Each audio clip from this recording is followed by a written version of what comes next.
Hey guys, and good morning. Today's April 1, it's Tuesday and we're going to Bulacan to meet up Ate Maricel's sister and brother. Kasi they're gonna be looking at my mom's property. And dadman yun na yung mga tigyawat and all. Di pa ako nakasuklay din. I'll join you guys along with us.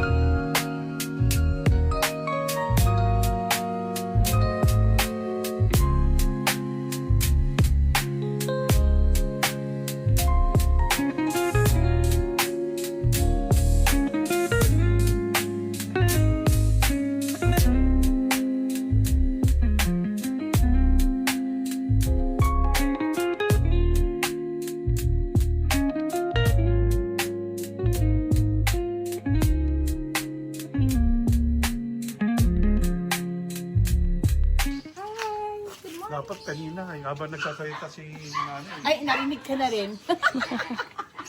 Nakuha namin to noong 1994, ang first husband ko. Kaya lang, 1997, nag-try kaming tirhan. Kaya lang, hindi din natuloy. Kasi takot siyang iwan kami dito sa Bulacan. So, inopted namin na magpupa na lang sa mabilis sa Pinyahan. Pwede makapasok? Hindi tayo pwedeng pumasok kasi hindi ko alam kung anong meron sa loob. Tsaka pag kinalas natin yan, mahihirapan tayong magbalik kasi wala tayong dalang gamit. So, ayan. Wow! May nakasulat! Bobo! Ang lupit! Bobo! Yung kapitbahay namin, nakiusap siya before.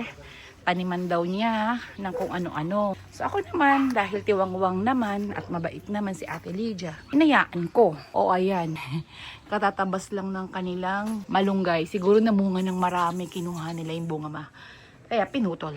Nakasara sa loob. During pandemic time, gusto sanang sakupin to ng mga tao ng walang tirahan. Pero dahil mabait yung neighborhood, minessage nila ako true dun sa kaibigan ko dito na sabi, pumunta raw ako dito magpakita kasi akala nila abandon na tong bahay na to kasi since na-acquired ng 1994, hindi namin siya tinirhan kahit isang beses. Kasi nga, for security reason, layo. Ngayon, pinag-iisipan ko ng ibenta. Kaya ako ngayon nandito.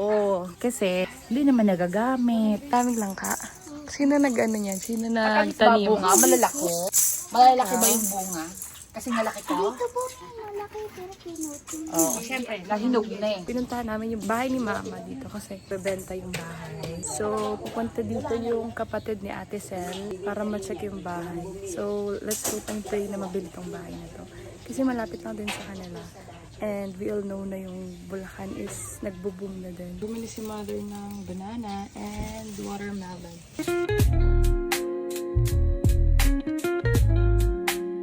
Mag-lipstick ka na, Mami. Siya yung nanay ng magandang babae na nandito dati na, pangalan niya? Si Marcy. O, nasa Canada na raw. Swerte yan. Wala pa naman akong picture sa kanya! Sipag yung anak niyo. Makwentuhan namin siya. Saan ba kayo?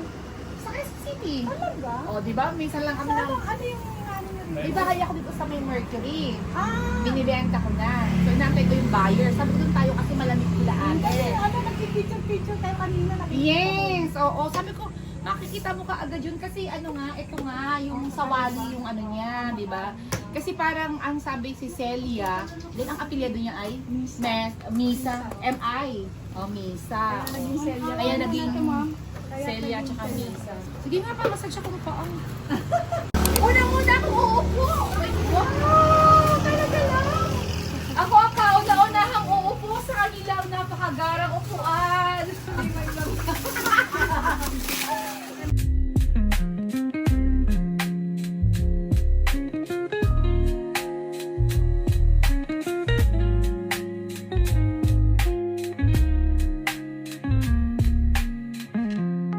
So, ito yung view. Oh my gosh, ganda. Hi ka Alton sa vlog. Labo.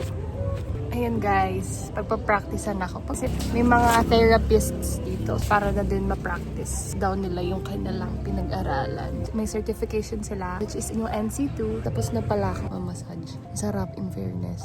Nakatulog na ako. Anyways, trial pa lang. Kasi nga, mag-soft opening pa sila next week yata. Yun yung sabi. It's so good. Punta kayo dito sa shop na to. Dito lang sa San Jose del Monte, Bulacan.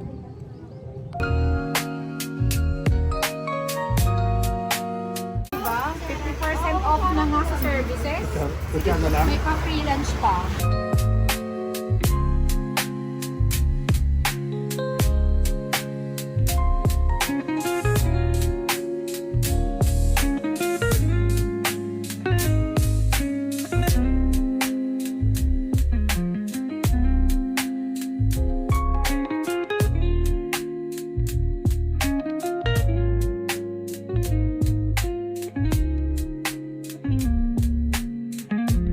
Hawi na pala kami. By the way, just wanna share, ito yung sa pilik mata. I feel like medyo kulang pa dito sa bandang gitna. Pero okay naman na.